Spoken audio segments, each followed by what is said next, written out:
নির্বাচনী রোডম্যাপের খসড়া করা হয়েছে। নির্বাচন কমিশনের অনুমোদনের পর চলতি সপ্তাহেই তা প্রকাশ করা হবে বলে জানিয়েছে নির্বাচন কমিশনের সিনিয়র সচিব আক্তার আহমেদ।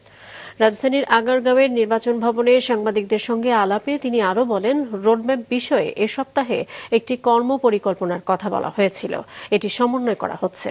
প্রাসঙ্গিক বিষয়গুলো নিয়ে রোডম্যাপের খসড়া করা হয়েছে। এরপর এ সপ্তাহের ভেতরে রোডম্যাপ দেয়া যাবে।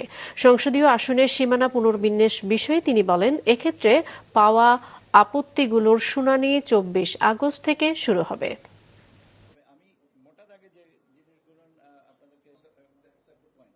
কর্মপরিকল্পনার তো অনুবিভাগ আমাদের সম্পর্কিত এবং অন্যান্য প্রাসঙ্গিক বিষয়গুলো নিয়ে ড্রাফটটা করা হয়েছে। ড্রাফটটা এখন কমিশনে দিয়ে আমরা অ্যাপ্রুভ করবো। আমার বিশ্বাস যে এটা আমরা এই সপ্তাহের ভিতরে আপনাদেরকে দিতে পারবো।